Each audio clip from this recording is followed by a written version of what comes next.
Thank you everyone, and apologies I got a little late. I was a little caught up with some work, but thank you for giving me this leverage, and thank you to all the panelists for joining us.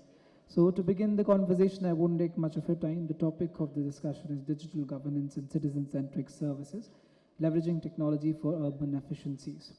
So I would like to directly move to my first speaker, Dr. Dharmendra Yadav. Sir, I want to understand from you, so from a technical standpoint, what are some of the most complex challenges in creating a seamless, interconnected digital infrastructure across multiple urban local bodies in the state? Thank you. It's a very good question, and really related with the urban efficiency, because when we talk about the efficiency, we require some kind of integration, interoperability, and for most, we require real-time decision-making system. So the bigger challenges is we are not on single platform. First of all, the data are in the silos, and silos with the different departments. So if we really want to leverage the technology, we required to integrate the data, because in silos we cannot make anything in totality. Say for example, if we talk about the efficiency can be achieved when where we provide the services from the source to destination. Say for example, a people wants to say buy some land and take the entire process up to the registry and final layout and all building permissions. So if these all things are in the silos, TNCP has their own master plan. It has its own process to giving the colonization, registration, certification. Then this moves to urban planning, building permission, and then up to end property registration, Sampada registration, Sampada, and then property ID. So all these steps are in isolation. If we create a platform like a GIS map is there is property, people can find out where he wanted to use or he wanted to buy this property. He will select it. From there only, he apply for the colony cell registration. From there, whatever permission will get as per the colony registration, they pick the plots, and citizen get that plot from their own choice. He can select the plot, he can buy the plot. The same thing will go to the Sampada registration. Then after registration, automatically this switch to automatic building permission, and he or she may get, when building permission, he may get the property ID. So the entire loop will cover, and this can be leverage the technology as well as the efficiency, because this time the biggest challenge is the self-sustainability of our ULBs, because ULBs are not able to get themselves as a self-sustainable. So we have to leverage, and they can self-sustainable. But the major problem is they are not able to identify the gray area where they have to be worked. Say for example, small intervention like energy audit or fuel efficiency, they can do their lot of expenses reduce up to certain level that will create them to self-sustainable. So in this way, we can go for these are the challenges for urban efficiency. Sure, Dr. Yadav. I think you rightly pointed out that one of the major challenges, especially when it comes to technology adoption or digital governance, is the data that is in silos. All these bodies, various government bodies and various government authorities are working in silos. Hence, there is the interoperability is lacking, and that is where adoption of newer solutions or integration of better technologies, that takes a toll. And that, of course, gives us another big challenge at how to develop further if we still are not on the same page. Moving to my next speaker, Professor Rahul Tiwari. So you come from, Maulana Azad National Institute of Technology. So of course, on technology, also you have done extensive work on transit-oriented development. So in the last panel also, sir, you must have heard that we were talking about green mobility. We talked about planning. We talked about, how cities can be made much more inclusive, much more sustainable. Sir just raised a pertinent point that being data, being in silos, that is one of the key, let's say a hurdle in integrating things. So you come from the academia side. What do you suggest as a solution to this problem? How can the ULBs or how can the city management authorities, can have a paradigm shift and address this issue?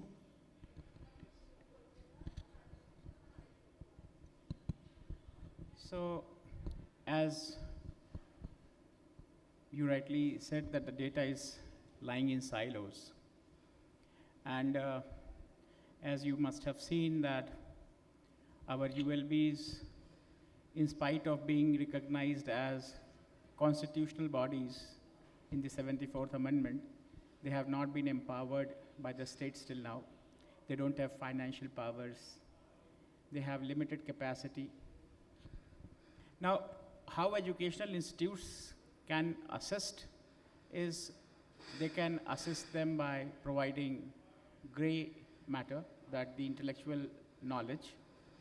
And this will also stop the ULBs from being laboratories. People are attempting various things while working as officials in urban local bodies. They are trying to test whether this will be proven or this will be proven or not. So this thing should be done in academia. Let the students do it.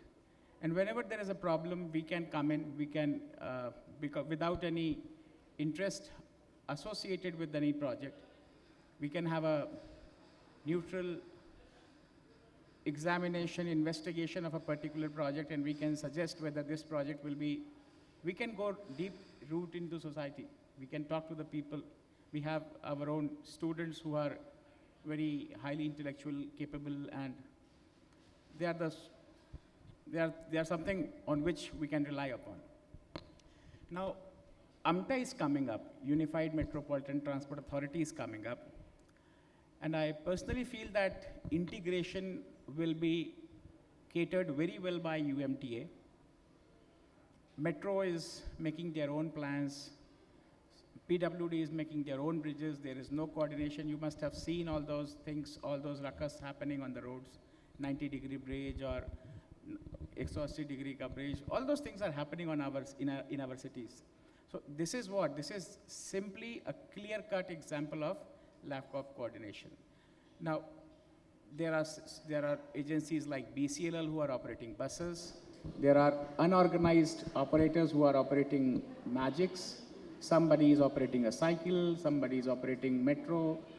Now, who is going to integrate them all? Because they are going to compete if they are not regulated and they are not planned properly. So we have to have a system which is complementary and they should not compete. So a lot of synergy is there between academia and people who are executing the projects on the ground for the people.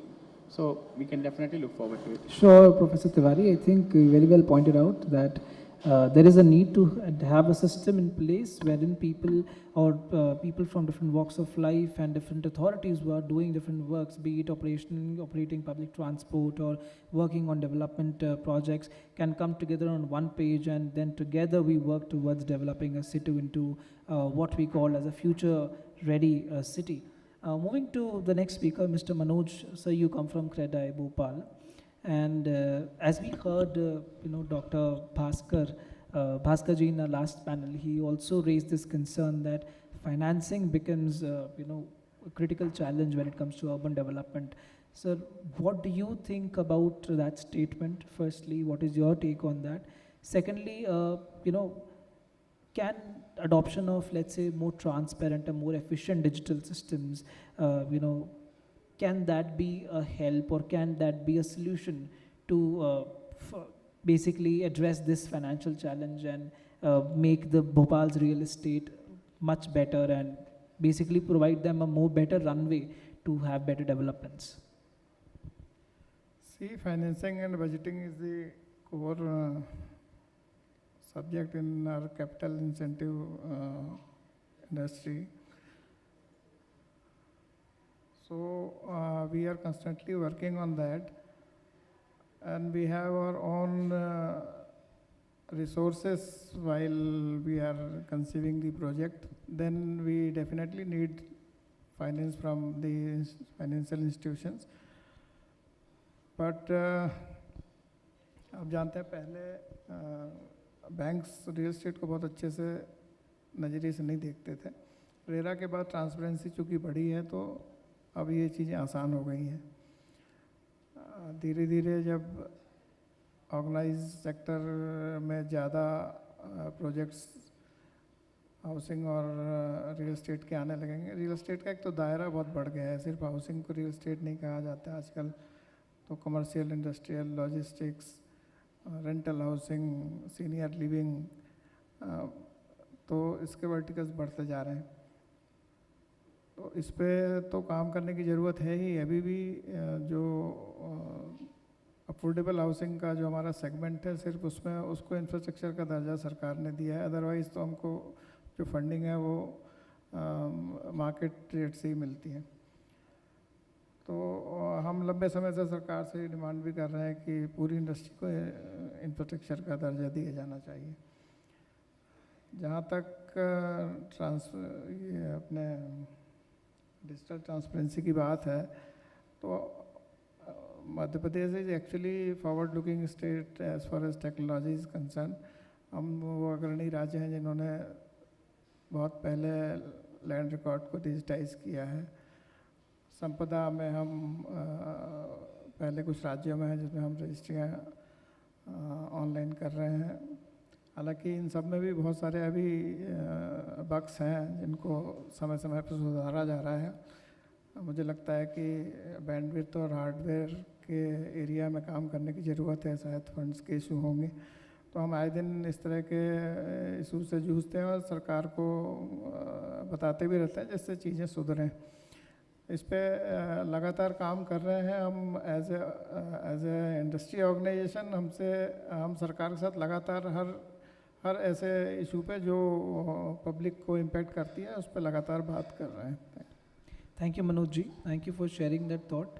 और आपने सही कहा, मध्य प्रदेश एक ऐसा राज्य रहा है जिसने अर्ली स्टेजेस में टेक्नोलॉजी अडॉप्शन को डेफिनेटली अडॉप्ट किया है. जैसे लैंड रिकॉर्ड्स की आपने बात करी. So just taking that argument forward, I would come to Dr. Singh again. Sir, I want to understand from you, if we talk about technology adoption, we talk about digitalization, talk about AI and all those big jargons, which is so-called the future of the urban, or let's say the future of almost every one of us. A key thing that lies at the core of all of this is security, something that to which we cannot shy away from. So what are some of the key strategies when it comes to urban development and housing department of Madhya Pradesh? What are some of the key security strategies that you are implementing, some measures that you are taking to ensure that the data, the records which are there of the government are well safeguarded and is being, meanwhile you are adopting technologies like AI, but you are trying to ensure the security of the data that's there?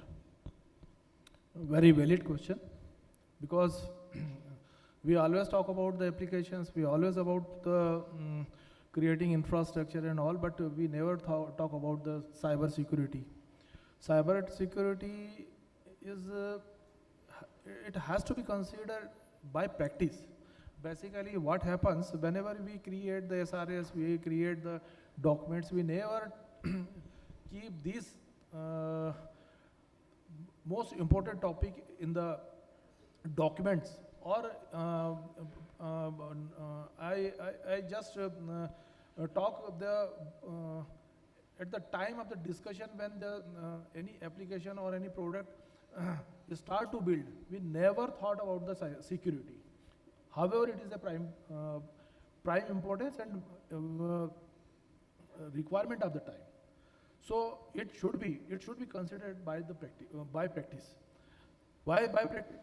Because once we create it as a practice, then later on we will be able to protect ourselves, as well as we will prepare for any mishappening.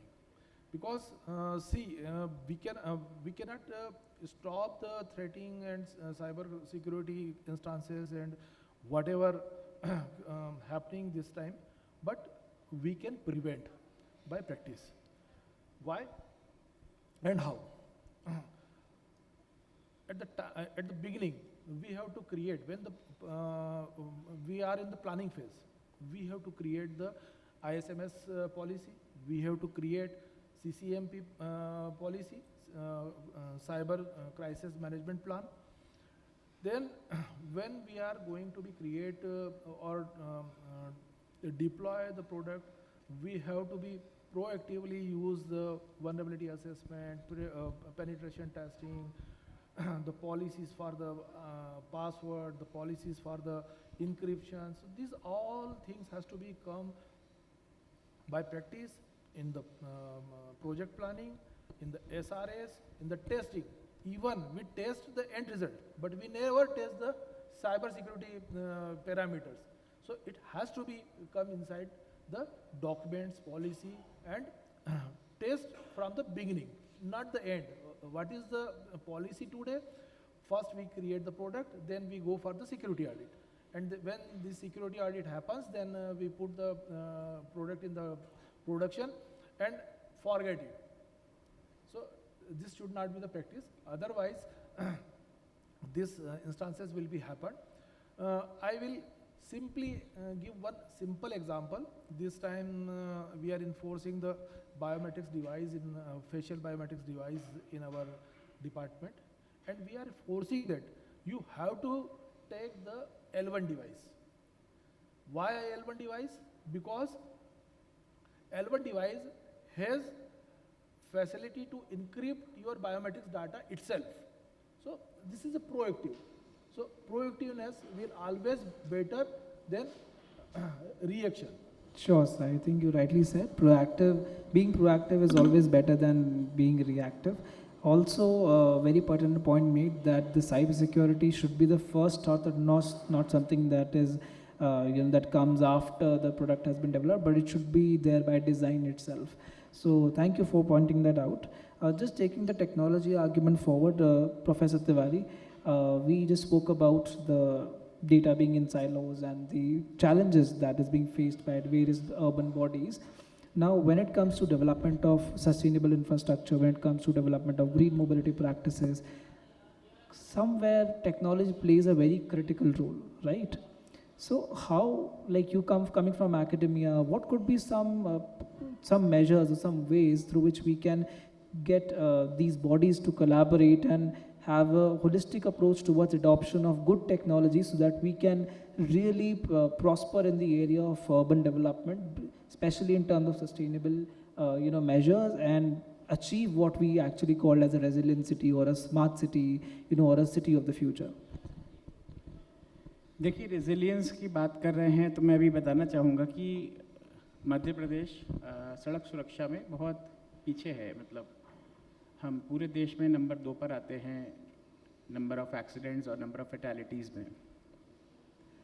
राष्ट्रीय स्तर पे काफ़ी coordination का काम हो रहा है, जिसमें वाहन पोर्टल, सारथी पोर्टल, सारे ड्राइविंग लाइसेंसेस को इंटीग्रेट करना, व्हीकल्स को इंटीग्रेट करना, चालानी सिस्टम ऑनलाइन होना, टेक्नोलॉजी के यूज़ करने से लोगों के बिहेवियर को चेंज करना, शहरों ने किया है, राज्यों ने किया है, दिल्ली ने किया है, चंडीगढ़ ने किया है, बेंगलोर कर रहा है।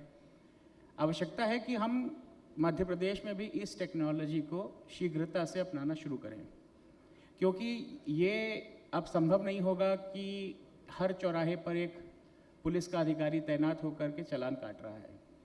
और मेरा ये मानना है कि टेक्नोलॉजी ही रेजिलियंस ट्रैफिक का सूत्रधार होगा आने वाले समय में।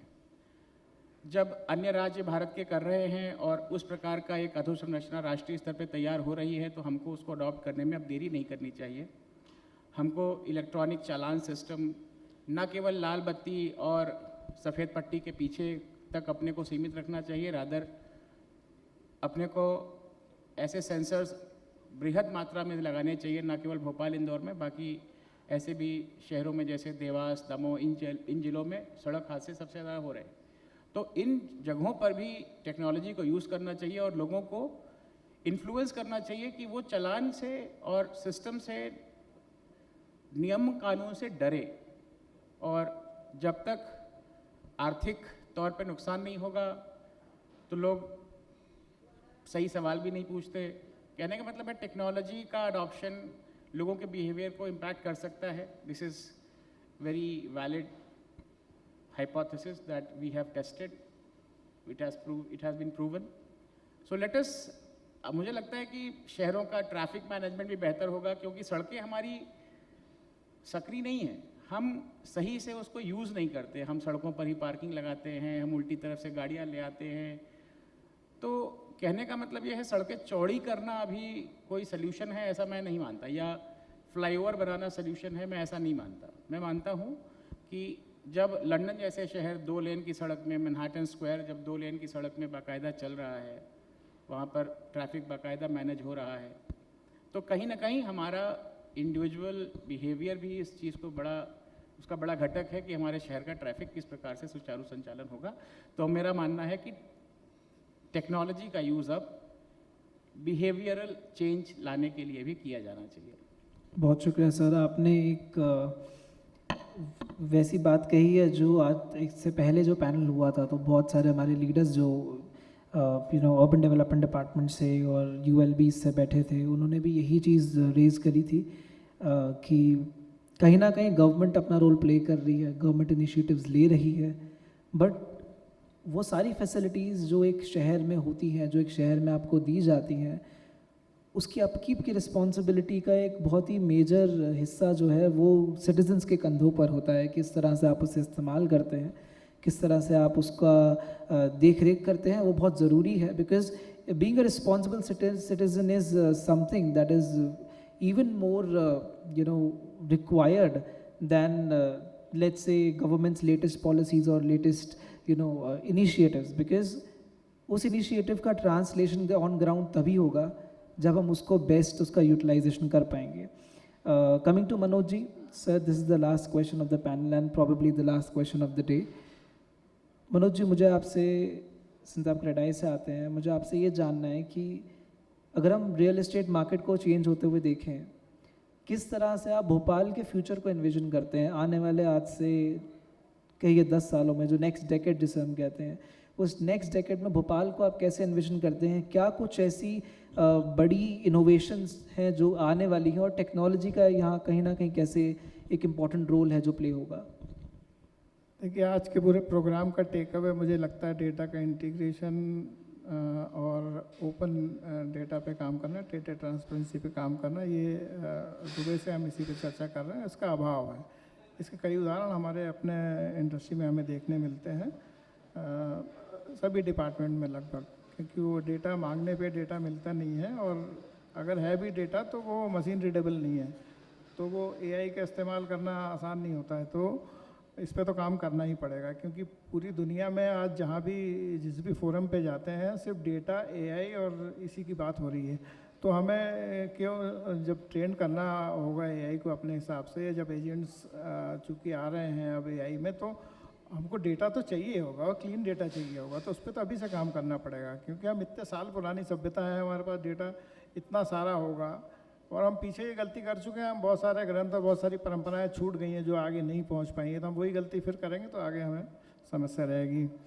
जहाँ तक भोपाल को आगे देखने की बात है, इस पे हम काफ़ी समय से काम कर रहे हैं। आप जानते हैं कि ये शहर जो है एक बड़े हादसे से 84 में गुजरा, जिसको दुनिया का सबसे बड़ा इंडस्ट्रियल डिजास्टर बोलते हैं। उसके बाद से लगातार सदमे में रहा। उसके अगले दशक में 90 में इकोनॉमिक लिबरलाइजेशन हुआ, आईटी का दौर आया, लेकिन हम उन सब से चूक गए क्योंकि हम उस सदमे से नहीं निकल पाए थे।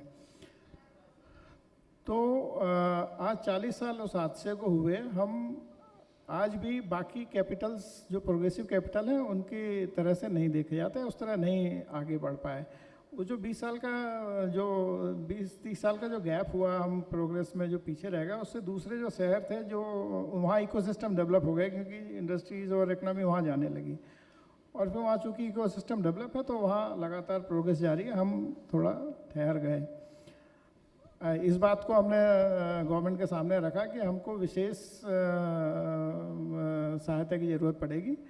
हम सब जानते हैं हमारी राजधानी देश की सबसे खूबसूरत राजधानियों में से है, और खूबसूरती की देखभाल करने में अतिरिक्त देखभाल की आवश्यकता होती ही है।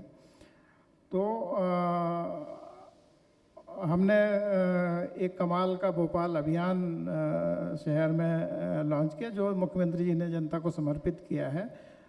हम चाहते हैं कि इस शहर में, इस खूबसूरत शहर में जो त्रासदी का दाग लगा है वो किसी तरीके से हटे और इसकी खूबियाँ आगे आएँ। इसकी खूबियाँ दरअसल आगे नहीं रखी गई और असल पे इनको पहचानने की कोशिश ही नहीं की गई, तो वो आगे आई नहीं, तो जो खामियां हैं वही आगे चल रही हैं। मैं 1 मिनट में आपको ये 5 खूबियाँ जो बता देता हूँ, जो जितने भी ऑडियंस हैं उनके आगे बढ़ाने में काम आएंगी। ये शहर या ये रीजन जो भोपाल कैपिटल रीजन कह लें, ये 1 लाख साल पहले से लिवेबल प्लेस है। 30,000 से 1 लाख साल पहले का स्टोन एज माना जाता है, और स्टोन एज के जो रॉक पेंटिंग्स हैं भीमबेटका से श्यामला हिल्स तक मिलते हैं। तो ये लिवेबल प्लेस तो उतना हैबिटेबल है उस समय से, ये बहुत बड़ा इसकी यूएसपी है।